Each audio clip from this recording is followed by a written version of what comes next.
Bismillahirrahmanirrahim. Assalamualaikum warahmatullahi wabarakatuh.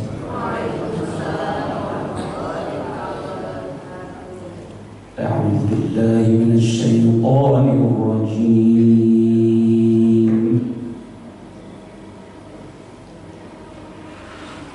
Bismillah.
Bismillahirrahmanirrahim.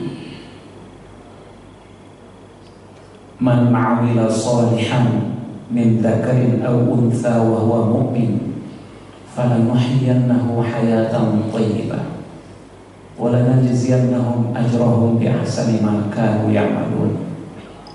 Wa qala an-nabiyyu sallallahu alaihi wasallam,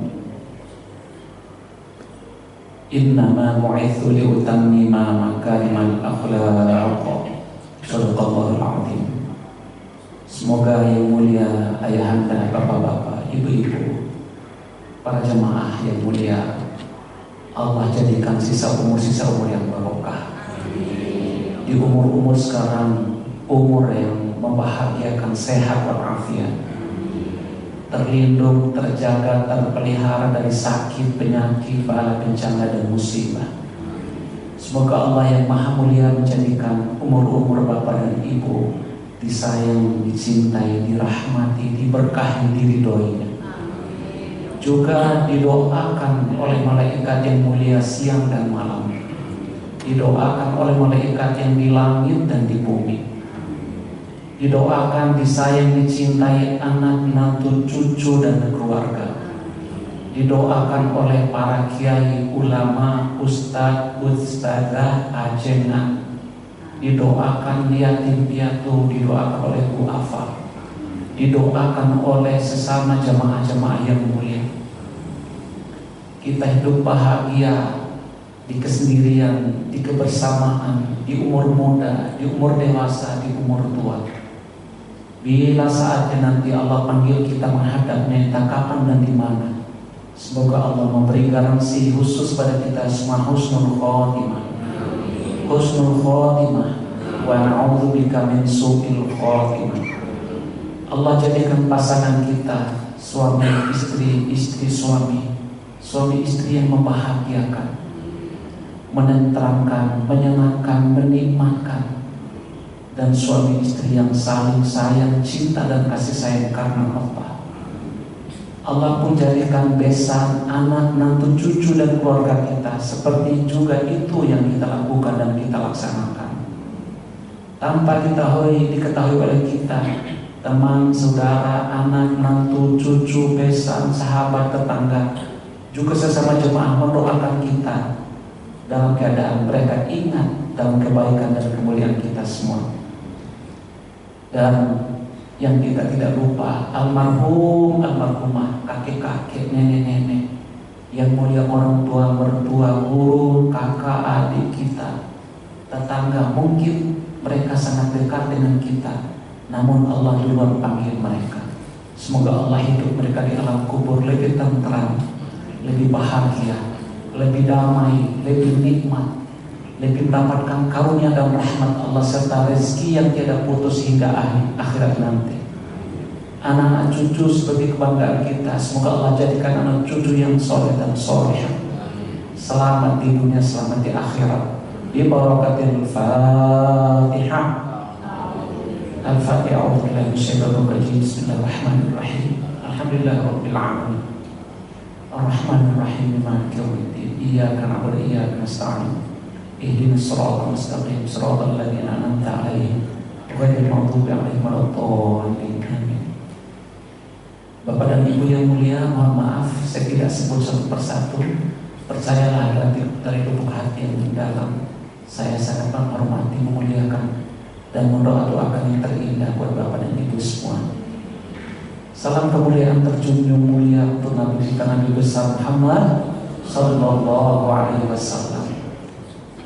Doa yang baru saja kita laksanakan, zikir yang kita lantunkan, sholat fardu dan sholat qobliyah dan sholat-sholat ibadah lain yang kita laksanakan, baru saja diaminkan oleh bermiliar-miliar malaikat. Kita di video, di foto, dikirim ke seluruh jagat, dari langit pertama sampai langit yang paling ujung ke atas.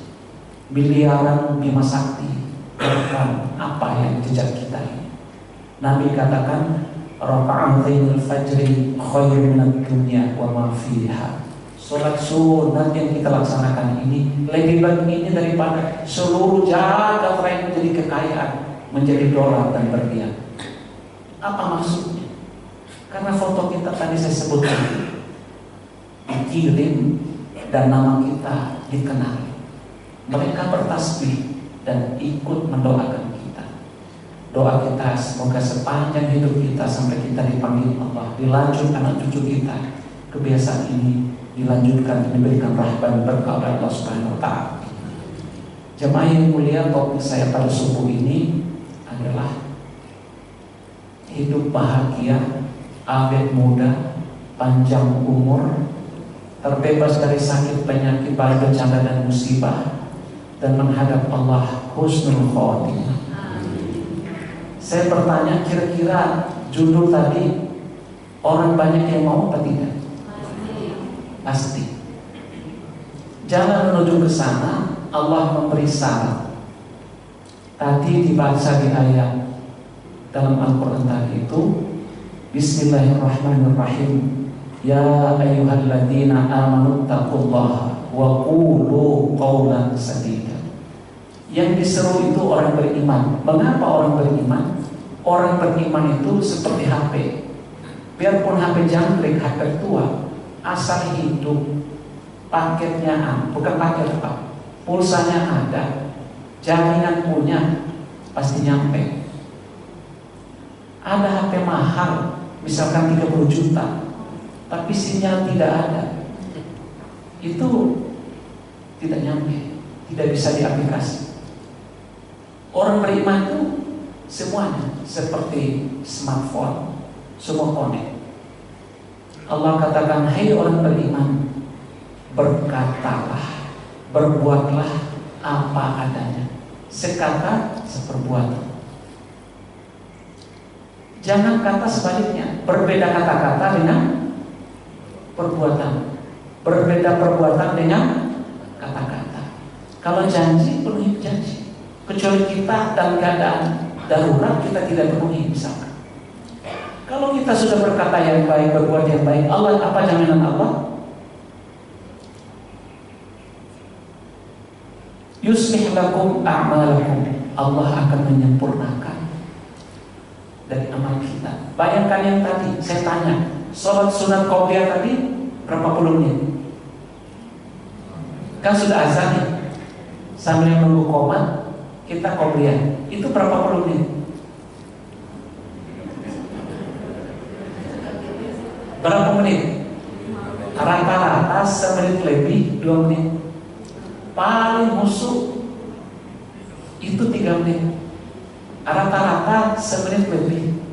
Apalagi lihat waktu tinggal semenit, buru-buru. Itu juga masih bisa karena keadaan.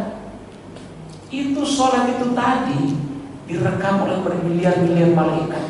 Lalu foto kita, video kita dikirim ke seluruh jagat raya. Lalu kita didoakan oleh ikan. Saya pernah bilang, jumlah ikan berapa banyak? Ikan kerapu aja berapa banyak? Spesies dia itu 100-an. Baru ikan kerapu. Belum lagi ikan mujair misalkan. Mujair pasang berapa banyak? Ikan, kecoa, semut, ayam, pasir, semua mendoakan kita. Bagaimana nggak bahagia? Sejak dari rumah bapak-bapak sampai kita kembali ke rumah, itu malaikat bermiliar-miliar nih mengaminkan kita, mendoakan kita. Sepulang dari tempat ini tidak ada lagi dosa dan kesalahan kita. Apalagi kita taklim kayak gini, lebih baik ini daripada sholat 1000 rakaat. Mohon maaf, Bunda yang bersadar, yang berilmu yang putih, Ibu pernah sholat 200 rakaat atau 300? Bapak pernah sholat 400 rakaat atau 500? Artinya apa? Penghargaan Allah yang sebentar ini lebih baik ini daripada sholat 1000 rakaat. Lebih baik ini daripada mensolatkan 1000 jenazah. Dalam 1 tahun ini pernah sholat 200 jenazah atau 400? Bapak pernah 500 jenazah sholat selama 2 bulan terakhir? Itu lebih baik. Ini penghargaan Allah, Allah beri kepada orang-orang yang soleh. Maka amal yang terakhir kita ini ternyata sedang ditimbang hari kiamat itu Pak, lebih banyak baiknya. Dan kebaikan itu udah melimpah-limpah. Ibarat ini air Pak, kan kosong gelas nih, mohon maaf nih, dituangin air 1 galon, muat apa enggak? Ini kelebihan. Udah penuh, diapain lagi? Dituangin terus, tumpah apa enggak? Tumpah. Kebaikan ibu-ibu, kebaikan bapak-bapak akan bertumpah. Maka bapak-bapak nanti oleh Allah dalam Al-Quran itu akan diberi hak untuk memberi syafaat, memberi kelebihan tadi itu Pak. Kan kita misalkan butuhnya air segelas, Tetapi ada 3 galon lagi. Ditaruh di sini. Ditaruh, tumpah. Diberi terus tumpahnya itu untuk yang lain-lain.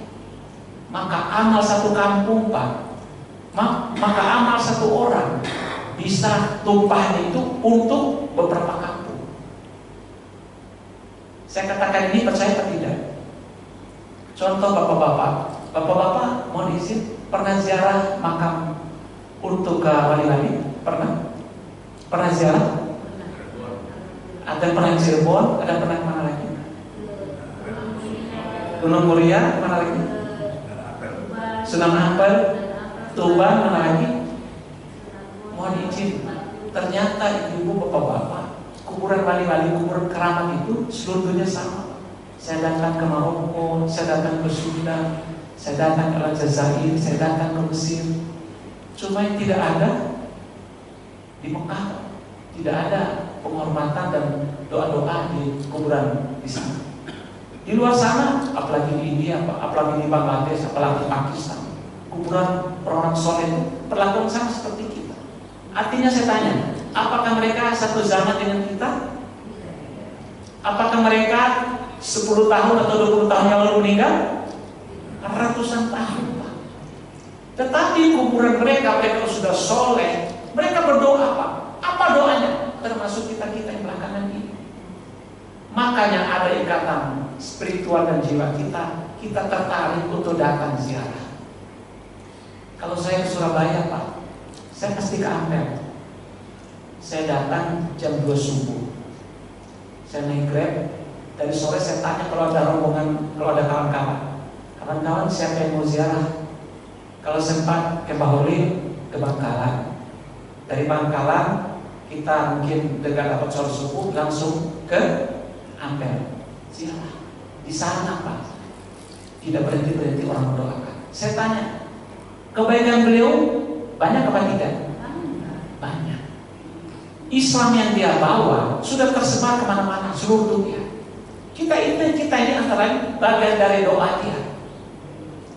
Saya tanya, apakah ada silsilah mereka dengan kita? Secara darah tidak ada, tetapi secara rohani, secara spiritual pasti ada. Kebaikan mereka, Pak, bertumpah-tumpah. Di sana terserah, mungkin orang niatnya datang seperti kita mendoakan, seperti kita datang ke tanah Mesir mendoakan. Mereka melihat kita, tetapi kita tidak melihat ruh dan jiwa mereka. Ternyata orang baik itu, Pak, tidak kurang-kurang kebaikannya. Selalu dapat rahmat, berkah melimpah-limpah Tuhan. Sama seperti tadi, air ini sudah penuh, masih ada lagi 4 galon, dituangin terus, tumpah kemana-mana. Amal soleh ibu-ibu, bapak-bapak, berlimpah-limpah, bertumpah-tumpah. Dan kebaikan ini sudah lebih dari kebutuhan ibu bapak. Tapi Allah atas kebaikan bapak dan ibu, Allah beri hak nanti untuk memberi syafaat. Untuk tolong ke siapa? Orang tua, kakek, nenek, kalau mereka kurang baiknya, kurang kebaikannya. Gitu juga tetangga, saudara, ada yang tolak. Maka itu orang soleh itu, Pak. Ya Allah, Masya Allah. Maka di Al-Quran itu, Pak, Nabi pernah bilang begini, wahai manusia, Allah beri kesempatan Nabi itu di padang mahsyar itu untuk berpidato, Pak. Apa pidatonya? Wahai manusia, aku Nabi Muhammad bin Abdullah. Aku orang yang diberi perintah oleh Allah untuk jadi pemimpin kalian. Dia khotbah, Pak, di padang mahsyar itu. Ada bapak kita di sini, Nabi Adam dan Ibu Hawa dan seterusnya. Tetapi orang yang diberi hak pertama untuk memberi syafaat dan mendapatkan syafaat adalah aku Muhammad bin Abdullah. Dan aku di antara Nabi yang diberi hak untuk memberi syafaat kepada umat. Nabi-nabi yang lain tidak. Saking mulia dan berkah Nabi, Pak, kita diberi hak untuk memberi syafaat. Bapak Ibu rahimahumullah, jadi kata Nabi, yuslih lakum a'malakum. Allah akan menyempurnakan amal kita kayak tadi hanya 2 menit. Tetapi 2 menit sholat kita tadi itu dampak positif dan aura mulianya sudah sampai kemana-mana. Yuslih lakum a'malukum wa yaghfir lakum dzunubakum, dan Allah ampunkan dosa-dosa kita. Tanpa kita minta ampun, otomatis sudah pasti diampunkan oleh Allah. Karena apa? Gara-gara berkata bersikap yang baik tadi. Wa may yuti'illah wa rasulahu faqad faza fawzan 'azima. Siapa yang patuh pada Allah, seperti tadi anjuran untuk berkata yang baik, berkata apa adanya, sekata seperbuatan, maka dia memperoleh derajat, kehormatan, karunia yang sangat terbesar. Apa terbesar itu? Antara lain adalah ketenteraman dan kebahagiaan. Mohon izin saya bertanya, ibu-ibu nih, kalau sudah bohong, maaf nih, contoh, kalau kita sudah berbohong, kira-kira ada nggak perasaan tidak enak? Ada atau tidak? Itu hukuman diri, hukuman nurani kita oleh Allah yang menitipkan hati yang nur ini tadi, kita kotor, goncang tuh hati. Karena apa? Kotor, berbohong. Gak usah jauh-jauh deh. Misalkan bapak sama ibu, bapak membohongi ibu, roman ngobrol ibu dengan bapak berubah. Kenapa? Yang tadi sama-sama cahaya itu, cahaya bapak redup. Bicara tidak lagi mandang wajah ibu yang cantik, yang wangi, yang harum. Dia main HP. Bapak, kenapa sih main HP dulu? Enggak, ini ada yang penting. Ya apaan? Enggak berani natap wajah ibu. Kenapa? Cahaya itu redup, tidak kuat memandang cahaya ibu yang bening. Makin sering kita berbohong, makin sering kita nipu, ini sudah dihukum oleh nurani. Dia akan tidak kuat untuk menatap wajah orang yang nur, yang cahaya kuat tadi. Lama-lama ini hati akan lemah, hati akan sakit, hati akan gelisah, hati tidak tenang. Maka itu kenapa kita kalau tanya kenapa hati tidak tenang? Karena banyak dosa, banyak kelak.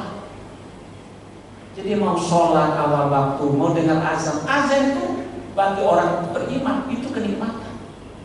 Orang sedang ngaji bersolawat aja udah siap-siap, siap wudu, siap mengenap, pakaian lain. Tetapi bagi orang yang ini sudah banyak kotor, dengar azan itu menyedihkan. Dengar azan itu tidak enak. Dengar azan itu ini perih karena ini kotor. Maka itu untuk syarat pertama kita kepada Allah adalah agar kita jujur kepada Allah. Tadi di surat Al-Baqarah itu Allah katakan fadhkuruni adzkurkum. Ingat kalian kepadaku, aku akan ingat kalian. Ketika kalian ingat aku dalam kebersamaan, aku membanggakan kepada alam, kepada malaikat bahwa aku bangga terhadap sini. Aku menenteramkan hati dan jiwanya, nyaman, tentram, indah dirasa. Maka itu kalau kita datang ke pengajian, itu ada ketentraman. Kita datang silaturahim, ada ketentraman hati. Kenapa? Di situ banyak malaikat mendoakan kita. Aura dan nur malaikat itu menyatu dengan orang beriman. Maka itu Bapak dan Ibu, biasanya kalau bencong, biasanya bersama sesama bencong. Muncikari sesama muncikari. Orang-orang yang suka berutang akan biasa sama dengan. Kenapa? Dimensi mereka itu sama, saling tarik menarik. Maka kita orang beriman, orang yang biasa jujur, yang bersama, itu akan sesama. Tetapi bagi orang yang tidak biasa jujur bersama ibu-ibu, panas dia. Kenapa? Itu aura itu, dimensi itu berbeda-beda dan tidak sama, dan itu saling tolak-menolak. Maka itu kan ada, kita lihat di sinetron atau di film atau di TV. Kenapa ya istrinya cantik banget, dia mau sama pembantunya, si Inem, si Ian yang orang kampung, tidak sekolah, tidak berkelas, hanya pembantu. Bapak itu pejabat, orang kaya, ngapain mau jalan? Dia tinggalkan istrinya cantik, tetapi dia mau nikah dengan pembantunya si Iem orang kampung. Kata-kata kita yang lihat dari luar apa? Seperti itu. Kenyataannya istrinya itu cantik doang, tetapi dimensinya berbeda dengan suaminya. Suaminya ingin yang leputan, yang santunan, yang perhatian, yang care. Ini bininya poles mulu, sedikit-dikit.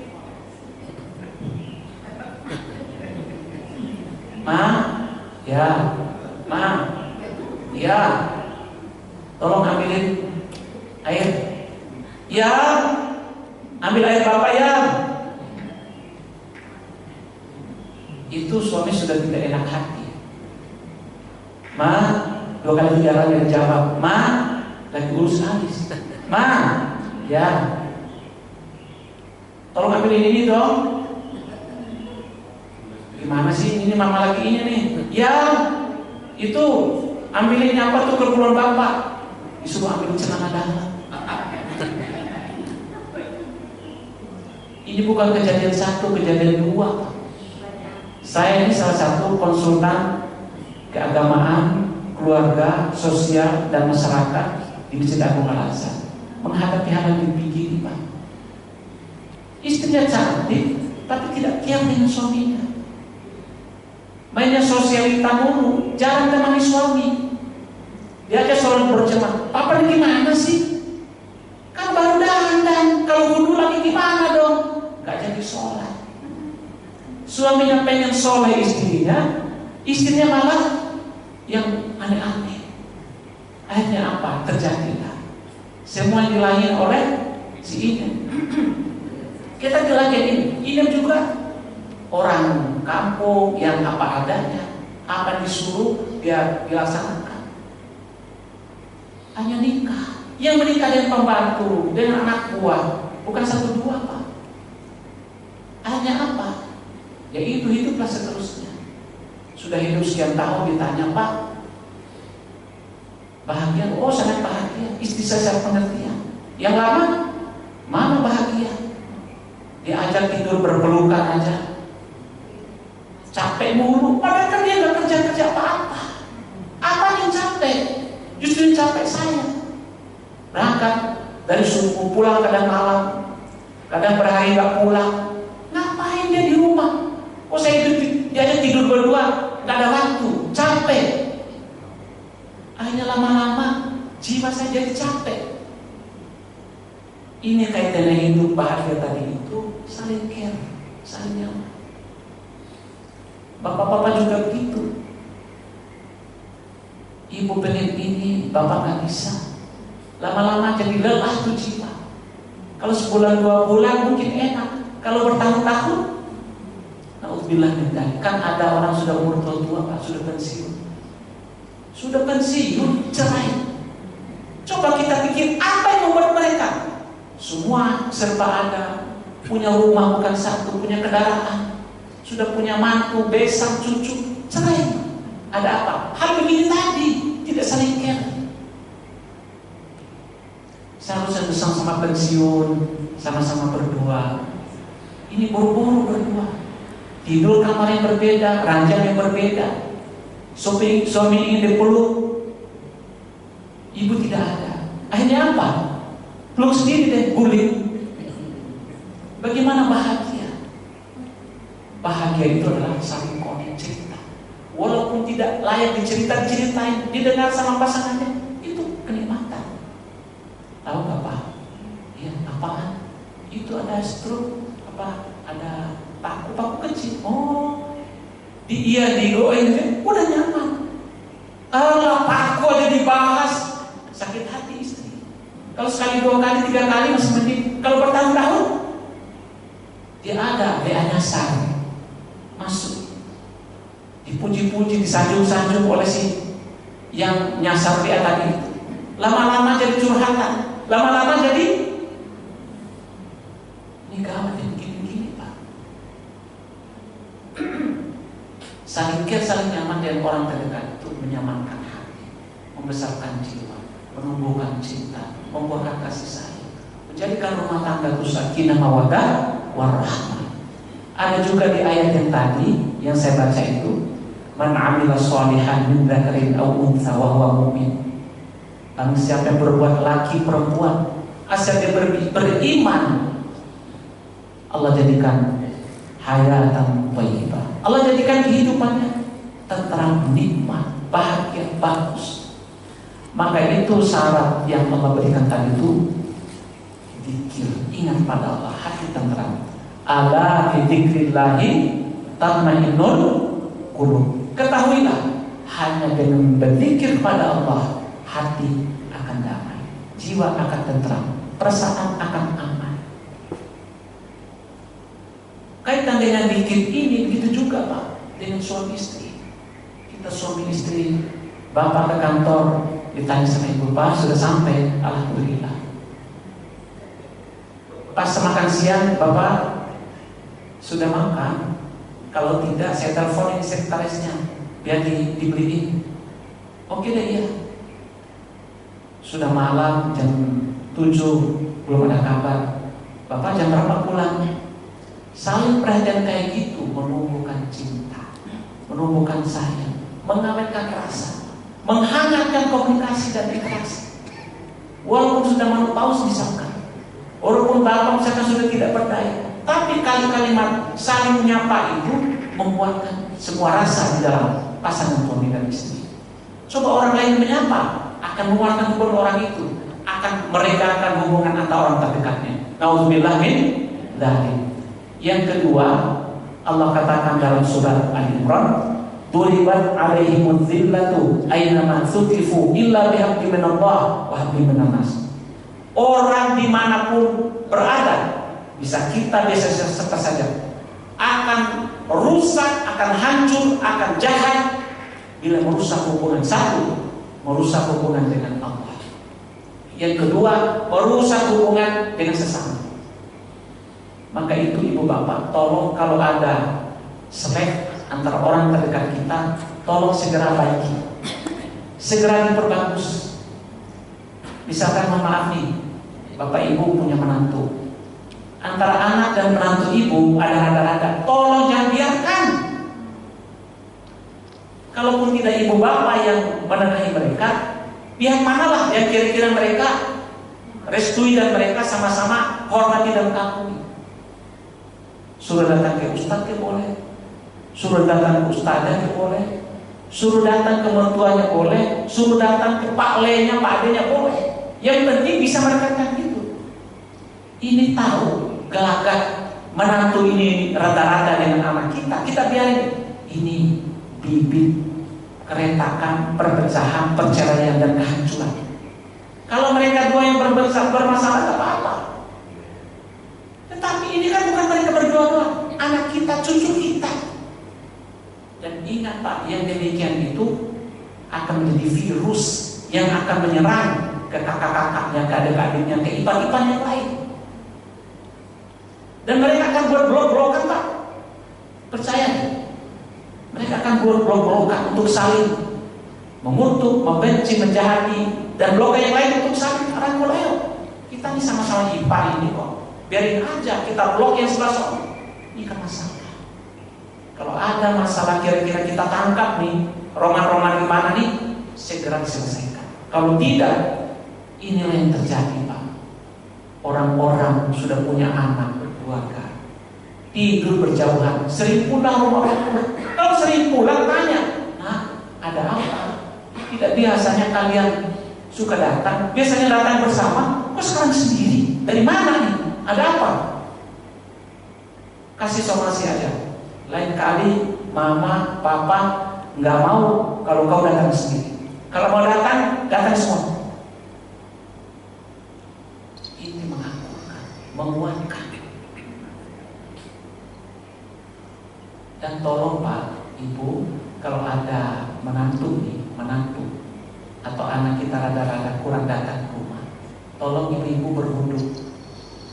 Tadah air wudhunya itu, air wudhu bapak dan ibu, sambil berdoa agar bekas air wudhu saya ini itu diminumkan ke anak menantu agar mereka rapat hubungannya dan ikatan emosional yang kita kuat.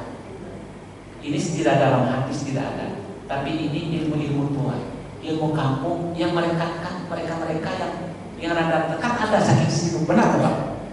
Saking sibuk, lama baru datang. Kalau nggak ditelepon, nggak kabar-kabarin. Ada nggak begitu? Ini ilmu dari saya ini berwudu. Tadah, jangan pakai yang cuci kaki, tapi sebagian lah ditadah. Masukkan yang tadi gelas air minumnya, yang tadi kue dia apa? Niat doa pada Allah, ya Allah jadikan air ini, air wudu ini berkah. Saya niat bukan apa-apa, hanya untuk menjadikan amal saya kuat ikatan jiwa dan lahir batinnya dengan kami.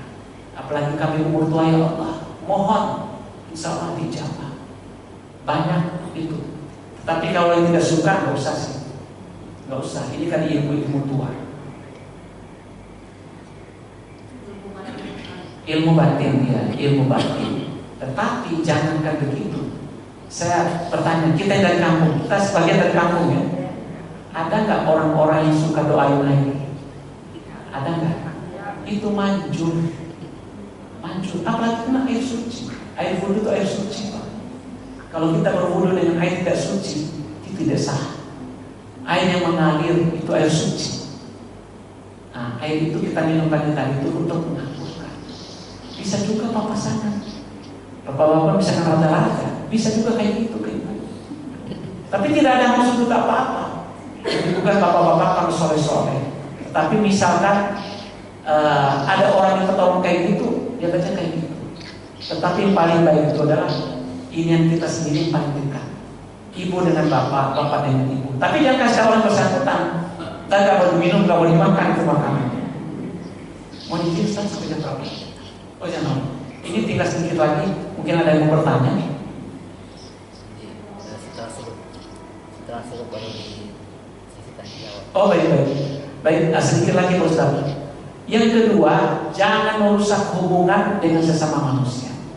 Maka itu ibu bapak, surga itu didapat oleh orang dua cara. Satu kesolehan diri, yang kedua kesolehan sosial. Maka salah satu yang membuat kita masuk surga, masuk neraka, yaitu tetangga. Jangan pernah rusak hubungan dengan tetangga, karena itu adalah keluarga terdekat kita. Maka Nabi ketika memberikan pengajian, sahabat bertanya, wahai Nabi, kami hidup bertetangga denganmu, bersaudara denganmu, dan kami hidup apapun kami mengikuti pola dan gaya. Saya ingin tahu, saya ini nanti ahli surga atau neraka? Apa jawaban Nabi? Oh, itu mudah. Caranya, pertama, asal kamu orang soleh, kelihatan kamu orang soleh. Yang kedua, tanyakan orang terdekatmu. Kalau orang terdekatmu mengatakan kamu orang baik, kamu pasti masuk surga. Dari mana baiknya? Baik dengan sekeliling. Tetapi kalau baik kita, lalu kita tidak berbaik dengan orang, dengan tetangga, dengan orang terdekat, kakak adik, itu jangan cerita masuk surga. Alhamdulillah, minta. Saya rasa demikian, masih ada sisa waktu beberapa menit. Baik, hadirin yang dirahmati Allah Subhanahu wa taala, demikian paparan kajian pada kesempatan hari ini. Untuk akhir waktu silakan sesi tanya jawab barangkali yang bisa dipertanyakan. Dari sebelah kanan ada Pak Bambang, belum. Lagi Amir, belum. Baik, dari sebelah kiri ya Pak Diserikin, silakan.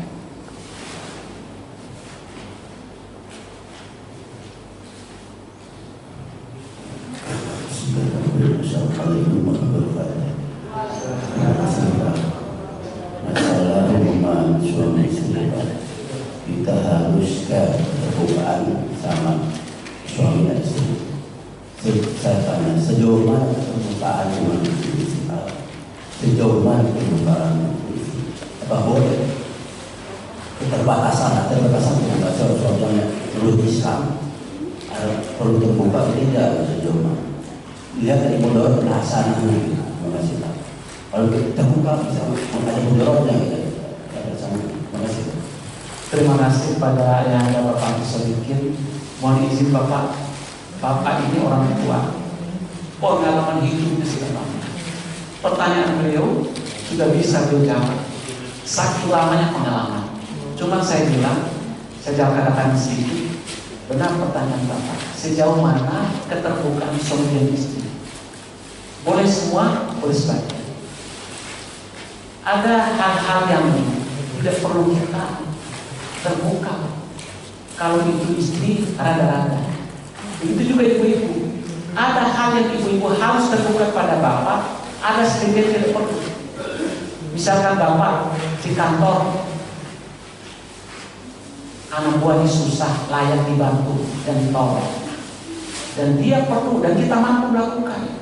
Kalau dikasih tahu ibu, ini pasti berantem. Daripada kasih tahu ibu, mendingan nggak usah dikasih tahu ibu, bantu aja, dan itu baik-baik saja. Begitu juga keluarga, Pak. Ada keluarga-keluarga yang kita bantu. Saya rutin, misalkan memberi anggaran untuk sekolah anak-anak, ponakan-ponakan. Saya nggak perlu kasih tahu istri, dan itu baik-baik saja. Nanti begitu lagi ketemu di kampung, dia tolong nggak kasih ponakan. Padahal kita sudah bantu, jadi tidak perlu kasih tahu. Sudah jadi sekian, sudah sarjana kita bantu. Istri tahunya, walaupun dia bantu dulu. Ada nggak duit? Ada apakah? Itu ponakan itu ada anak itu minta bantuan. Kalau ada, tolong kirim. Untuk apa? Untuk dia kuliah. Kita kasih joget, nggak apa-apa.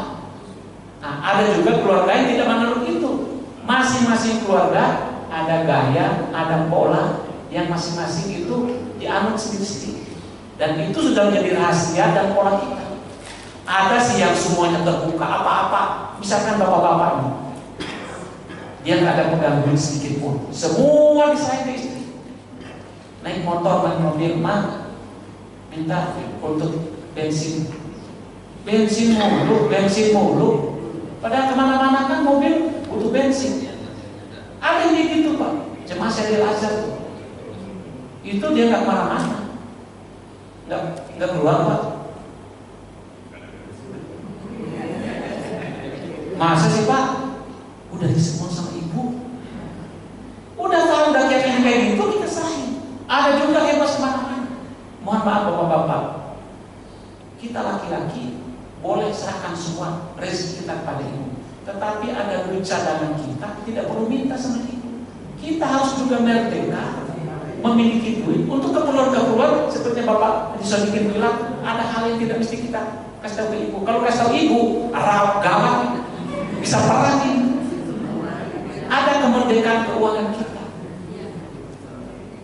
Ada kalau kemerdekaan keuangan kita kasih ke adik ponakan, masa mesti kasih tahu. Walaupun ketemu nanti istri akan beri juga ada hal sendiri.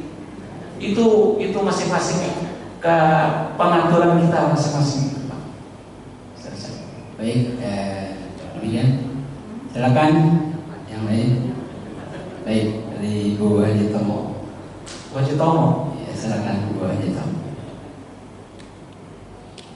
Assalamualaikum warahmatullahi wabarakatuh. Waalaikumsalam warahmatullahi wabarakatuh. Pak Ustadz, kalau namanya silaturahmi itu kan bisa bapak saya datang mungkin ke tempat anak saya atau mungkin datang ke tetangga saya, itu termasuk silaturahmi. Kemudian kalau saya datang ke masjid itu disebut silaturahmi juga atau enggak Pak Ustadz? Terima kasih. Wassalamualaikum warahmatullahi wabarakatuh. Assalamualaikum warahmatullahi wabarakatuh. Justru silaturahim itu datang ke sini adalah silaturahim tertinggi. Karena ibu datang silaturahim dengan Allah Ta'ala. Ini masjid rumah Allah. Bermiliar-miliar malaikat datang ke sini. Dan ibu bersilaturahim dengan jamaah-jamaah. Ibu masuk ke pintu itu miliar malaikat yang mencatat ibu, yang memfotoin ibu, yang merekam jejak ibu. Maka ibu kalau masuk pintu biasa masuk di mana ibu? Masuk sini. Bisa masuk di situ, bisa masuk di sini, keluarnya nanti di sini. Biar ada jejak kita. Tempat sholat wajib dengan sholat sunnahnya beda. Untuk apa? Agar tempat-tempat itu penuh dengan pernah kita pakai buat sujud, kita berdiri, menampakkan tangan dan seterusnya. Jadi pertanyaan ibu benar. Apakah masjid ke masjid itu silaturahim sah? Justru ini yang dahsyat dan luar biasa. Ya. Baik. Lagi yang bagian belakang. Silakan. Bismillahirrahmanirrahim. Assalamualaikum warahmatullahi wabarakatuh. Terima kasih Pak Ustadz atas waktunya. Begini ya Pak Ustadz, saya akan menyambung yang masalah ziarah kepada waliullah. Saya ingat juga dari di samping kita silaturahim ke orang yang masih hidup, kita silaturahim jarahi orang yang sudah meninggal, khususnya para aulia tabiin. Jadi saya menyambungnya begini, saya pernah dengar ceramah juga gitu dari Ustadz. Itu salah satu bagian dari kita mengamalkan doa sapu jagat yang pertama itu, Allahumma inna nas'aluka salamatan fid din, gitu. Dengan kita menyelamatkan agama kita, salah satunya kita mendoakan kita kepada para di samping nabi tabiin. Ini agama itu datangnya dari Allah melalui malaikat ke nabi, dari nabi kan kepada sahabat tabiin gitu. Jadi sampailah kepada kita agama Islam itu. Jadi dengan cara itu kita dengan Pak ziarah itu kita salah satunya menegakkan agama ya gitu. Ini hanya sampai, mungkin mohon maaf kalau tidak sependapat dengan masalah ziarah ya Pak ya. Kalau saya sependapat hal itu gitu. Ini hanya menambahkan gitu. Jadi Ustadz boleh saya cocok itu Ustaz. Terima kasih. Ya, terima kasih. Pernyataan Bu Haji siapa? Bu Haji Muin. Kita haji, kita umroh itu ziarah. Kan orang bilang ziarah itu menyambungkan. Ibarat ini kabel, ini HP ini kalau nggak diziarahi, strum listrik nggak bisa kita pakai. Ini kalau nggak diziarahi kabel ini dengan kita mesti jadi. Maka jiwa kita, spiritual kita butuh ziarah. Ziarah yang pertama adalah connect dengan Allah, sholat, berzikir, berselawat. Kita berselawat itu konekkan ruhani spiritual kita tuh dengan ruh Rasulullah. Maka orang yang sangat dikenal Nabi nanti itu yang pertama orang yang banyak berselawat. Berselawat juga itu artinya berakhlak mulia itu berselawat. Menjalankan syariat dan ajaran ini, menjauhi larangan itu juga berselawat, menyambung itu. Maka kita datang berhaji itu ziarah. Siapa yang kita ziarahi? Nabi Allah Ibrahim, yang nenek moyang Nabi dan Rasul. Yang kita lakukan itu bukan kita ikut-ikut itu aja, tapi ada tuntunannya. Itu perintah Allah. Maka sholat kita kalau tidak ada kita sebut menziarahi Nabi Ibrahim itu tadi dalam sholat kita tidak sah, batal. Kan ada kita ingat akhir doa itu, salawat Allahumma shalli ala sayyidina Muhammad wa sayyidina Muhammad kama shallaita ala Ibrahim wa ala sayyidina Ibrahim wa barik ala sayyidina Muhammad kama barakta ala sayyidina Ibrahim ini. Jadi kalau haji orang tidak sampai ke sana salah. Jadi berselawat kita dan kita ziarah spiritual, ziarah rohani. Jadi silakan yang senang ziarah untuk kita ziarah yang mulia siapa? Kedua orang tua kita, kedua nenek kita. Saya mohon izin, saya itu pulang ke Bima 3 bulan atau bulan sekali. Padahal transit di Lombok atau di Bali. Itu saya lakukan itu, saya menziarahi orang tua saya, baik yang sudah tiada maupun umi saya masih ada, dan orang-orang soleh dan orang-orang keluarga di sana. Dengan begitu kekuatan iman kita tuh kuat. Dan tolong kalau sudah meninggal orang tua, jangan tidak diziarahi, datang. Berdoa dengan datang sendiri beda Pak. Kita datang itu, kita datang sama seperti nilainya kita datang menziarahi orang, datang berumrah. Bukan pahalanya, tapi kemuliaan datang menziarahi orang tua. Kita memuliakan orang tua. Birrul walidain wa'budullaha wa la tusyriku bihi syai'an. Sembahlah pada Allah, jangan sekutukan. Wa bil walidaini ihsana, berbuat baik pada orang tua. Berbuat baiknya jangan masih hidup saja. Sesudah tiada ziarah, datang di kuburannya. Bisa Misalkan, maaf, ibu, orang tua di mana? Di Serang. Serang. Ibu kalau itu dari sini ke Serang jalan kaki, walaupun naik mobil, itu ibu dihitung jalan kaki. Ibu datang ke sana itu, berapa pohon yang ibu lewati akan mencatat itu. Rumput, semut, pohon, tembok itu kan menjadi saksi. Kenapa? Kita datang untuk biru walidain, berbuat mulia, berbuat baik pada orang tua. Sudah mati kok. Yang mati kan ini dari ujung rambut sampai ujung kaki. Jiwa ruh itu tidak pernah mati. Dan kerinduan orang tua adalah bukan kerinduan doa, tetapi kehadiran fisik. Maka ada nggak orang-orang yang pergi haji dan umroh yang sore-sore itu kapok datang ke Mekah? Ada kan? Kalau ada duit, bila perlu sesering mungkin. Ada kakak saya waktu tugas suaminya atas polisi di Riyadh, itu setiap minggu dia datang umroh. Bertahun-tahun setiap minggu dia datang. Gak pernah bosan. Padahal perjalanan itu 900 kilo antara Riyadh dengan Makkah. Tapi dia lakukan dengan tulus, dengan semangat. Dengan apa? Nyaman. Orang tua kita pun sudah tiada, jangan lupa ziarah agar nilai kemuliaannya didapat juga oleh mereka dan kita datang ziarah. Demikian. Baik, Bapak Ibu yang dirahmati Allah, setelah Ustaz, bagian dari Allahumma inna as'aluka salamatan fid Iya. dunya. Iya benar. baik sebelah kanan, sebelah kiri udah, sebelah belakang udah. Saya kasih kesempatan lagi sebelah kanan. Pak Haji Bambang sudah siap, silakan.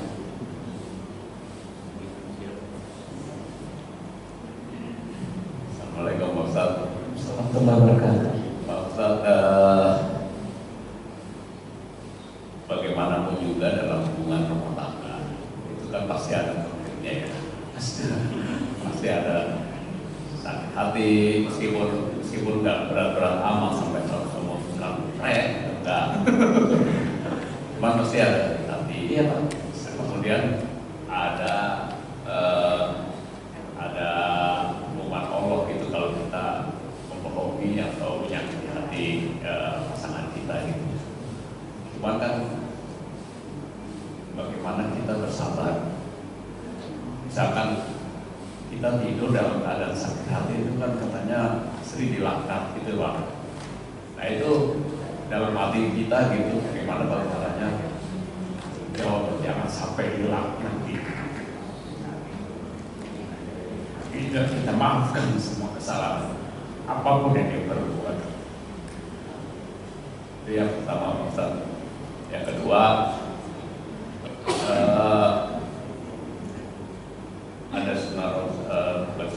ada perintah Allah, bukan perintah hati-hatinya dan kebolehan ya untuk mengawini 1, 2, 3, 4 gitu ya. Nah itu kan bagaimana caranya ngawinin yang kedua, ketiga? Kalau nggak bohong Pak Ustaz ini kan berarti dosa. Terima kasih Pak Ustaz. Assalamualaikum. Assalamualaikum. Pertanyaan Ayahanda Haji Bambang, itulah realita dalam hidup. Benar Pak, ketika istri tidak diridhoi oleh suami semalam sampai pagi, tidak diridhoi dan tidak diberkahi oleh Allah, maka itu mohon izin Pak, begini, kalau kita tidak enak hati dengan ibu pas kita tidur, sebelum tidur, maafkan dia. Kalau tidak kita maafkan, itu akan mengundang menjadi penyakit di sini. Maka timbul penyakit asam urat, penyakit darah tinggi, penyakit kencing manis, karena dendam yang jadi ini. Dendam itu akan menjadi penyakit buat kita. Padahal efek dari perbuatan orang lain, katakanlah misalkan istri, misalkan teman. Maka ada orang, misalkan maaf, suaminya pemarah, ibu sabar. Kalau ibu sabar karena Allah, serahkan pada Allah, ibu akan panjang umur dan sehat walafiat sampai mati, akan amin. Kenapa? Dia serahkan urusan pada Allah. Tapi kalau ibu makan sendiri, ibu akan mengalami penyakit yang tiada akhir sampai mati. Ini sudah dilakukan penelitian oleh ahli penyakit dan ahli spiritual. Asli yang saya katakan.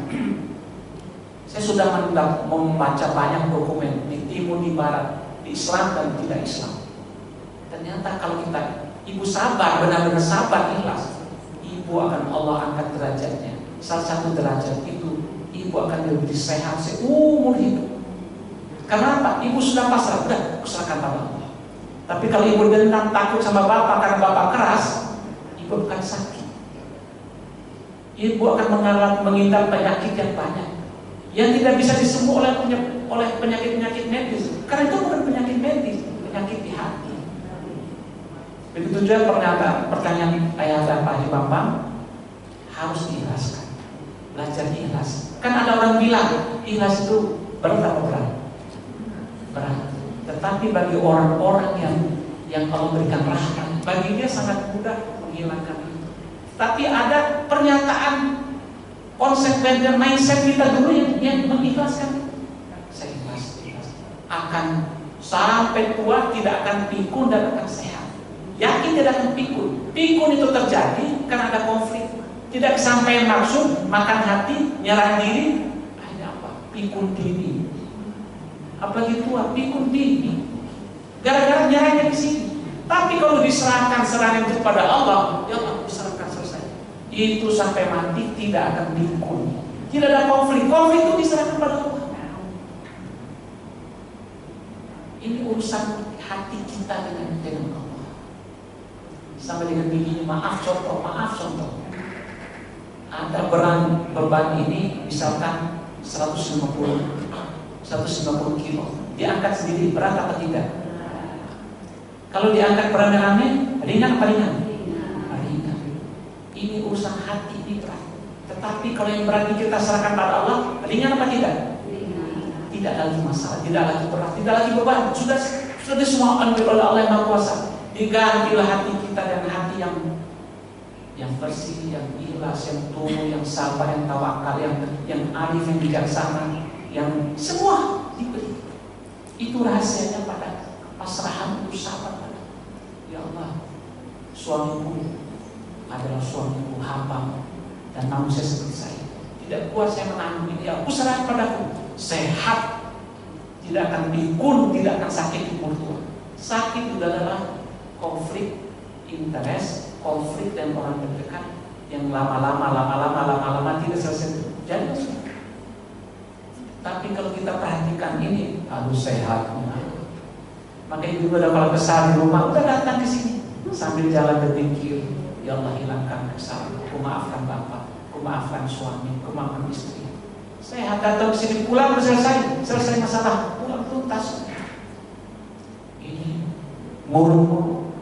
Mau duduk mau. Ini udah azan. Mas sudah mau kok biarin. Murung-murung. Monyong tambah mulut tambah monyong. Kenapa segitu? Kesal tambah lama. Itu penyakit. Betul apa tidak? Penyakit. Menyimpan dendam itu penyakit. Percaya deh. Benar kata ayah Pak Haji Bambang, hidup ini apalagi suami istri pasti semua akan menghadapi, termasuk saya, termasuk Nabi, termasuk. Maka apa kata istrinya Aristoteles? Aristoteles itu hidup ribuan tahun yang lalu. Apa dia bilang? Suami menerima omelan istri itu adalah di antara tiang-tiang belajar filsafat. Istri bilang gitu, suami menerima omelan istri adalah di antara belajar tiang-tiang filsafat. Ya, artinya tidak ada istri yang ngurus-ngurus saja seperti istri Rasul. Istri Nabi aja rata-rata. Apalagi kita orang biasa. Begitu juga suami ibu. Suami kita bukanlah Rasul, bukanlah keturunan Rasul, bukan habaib, bukan ulama besar, orang biasa. Pasti suka ada hilaf dan salah. Tapi kalau kita ikhlaskan dari itu, apalagi di masjid, udah banting pintu, nggak selesai juga, datang ke masjid, ikhlas. Apalagi sambil wudhu itu, sambil ngomong sucikan mukaku, agar keluar apa segala. Sucikan muka, ngomong hati. Ini namanya intisari wudhu. Jadi bersih itu tidak hanya ini doang. Kalau bisa kayak gitu, aduh, terlalu nikmat. Bukan sangat, terlalu nikmat. Maaf nih saya tanya, kira-kira penyampaian ini nyambung apa enggak? Nyambung apa enggak nih? Kok ibu-ibu nggak jawab nyambung apa enggak nih? Semoga nyambung nih Pak. Semoga penyampaian saya ini menguatkan yang baik-baik dari kita. Kita bisa hidupkan yang tidak enak dan tidak nyaman. Saya rasa demikian. Kita tutup dengan doa saja. Al-Fatihah. Al-Fatihah. Bismillahirrahmanirrahim. Rabbil alamin. Arrahmanirrahim. Maliki iyyaka na'budu wa iyyaka nasta'in. Shiratal mustaqim. Shiratal ladzina an'amta 'alaihim. Amin. Bismillahirrahmanirrahim. Alhamdulillahirabbil alamin. Wassalatu wassalamu ala asyrafil anbiya'i wal mursalin. Sayyidina Muhammadin wa ala alihi wasallam. Ya Allah yang Maha Mulia, segala pujian teragung termuliakan disembahkan kepada atas begitu banyak rahmat, nikmat, karunia, kesehatan, kebaikan, kesempatan, waktu luang, dan kenikmatan-kenikmatan lain yang tidak mungkin kami sebut satu persatu. Kelompokkan kami ya Allah, hamba-Mu yang pandai bersyukur atas karunia-karunia. Jauhkan kami dari hamba-Mu yang kurang syukur baik kepadamu maupun kepada sesama. Jadikan sisa umur kami semua ya Allah, sisa umur yang kami sangat nyaman, sangat suka, sangat gila untuk ruku, untuk sujud, untuk syukur, untuk menyembah kepadamu ya Allah. Ya Allah, Tuhan kami, beri sehat kepada yang mulia orang-orang tua kami, baik yang hadir di masjid ini maupun yang sudah pulang duluan atau tidak ada tempat ini. Jadikan umur tuanya Kau sayang, Kau cinta, Kau rahmati, Kau berkahi ya Allah. Semoga kebaikannya berlimpah makna dan barokah untuk mereka, untuk keluarga, untuk anak-anak, untuk cucu dan keluarga. Wariskan dari mereka ini ya Allah, anak cucu yang soleh dan soleh, agar keluarga ini bersatu, kokoh, rukun, guyup dari dunia hingga hari kiamat nanti. Ya Allah, Tuhan kami, masa lalu sudah kami lewati, hari ini kami jalani. Masa depan adalah sesuatu yang kami tidak tahu. Atas ketidaktahuan kami masa depan, jangan masa depan kami ya Allah lebih bahagia, lebih sehat, lebih panjang umur, lebih taat, lebih bahagia, lebih tentram, lebih damai. Jauhkan kami semua dan Bapak Ibu ini ya Allah dari sakit, penyakit, bala, bencana dan musibah. Semoga rahmat berlimpah untuk kami, untuk mereka, dan tuntun kami dan anak cucu seluruh masyarakat di lingkungan ini, mukminin mukminat, untuk Engkau berikan taufik dan hidayah-Mu ya Allah. Rabbana atina fid dunya hasanah wa fil akhirati hasanah wa qina adzabannar. Subhanakallahumma wa bihamdika asyhadu an la ilaha illa anta astaghfiruka wa atubu ilaik. Allahumma ighfir ummata sayyidina Muhammad, Allahumma arham ummata sayyidina Muhammad, Allahumma ansur ummata sayyidina Muhammad, Allahumma asqi ummata sayyidina Muhammad, Allahumma jubur ummata sayyidina Muhammad, Allahumma astur ummata sayyidina Muhammad, Allahumma fad ummata sayyidina Muhammad. Jazallahu anna sayyidina Muhammadan sallallahu alaihi wasallam bima huwa ahlu. Ya Rabbana lakal hamdu wa lakal syukru kama yanbaghi li jalali sultan. Allahumma fassalli wa sallim ala sayyidina Muhammad fil awwalin wal akhirin wa fil mala'il a'la. Beri sehat walafiat dari Bapak Ibu yang ada di tempat ini ya Allah. Sehat jantung, sehat paru-paru, sehat ginjal, sehat tulang, sehat turkul, sehat darah, sehat mata, sehat pendengaran, sehat penglihatan, sehat lagi siang, malam, sore, pagi, sehat lahir batin jasmani dan rohani ya Allah. Hasbunallahu wa ni'mal wakil, ni'mal maula wa ni'mal nasir, la haula wa la quwwata illa billah. Rabbana atina fid dunya hasanah wa fil akhirati hasanah wa qina adzabannar. Sallallahu ala sayyidina Muhammadin wa ala alihi washabbihi. Subhana rabbika rabbil izzati amma yasifun wa salamun alal walhamdulillahi karim. Yang mulia Bapak dan Ibu, demikian bila ada yang baik itu adalah dari Allah, bila ada yang kurang mohon maaf dan lubuk hati kami dalam. Assalamualaikum warahmatullahi wabarakatuh. Waalaikumsalam warahmatullahi wabarakatuh. Demikian penjelasan kesempatan pagi hari ini. Terima kasih kepada Ustaz, terima kasih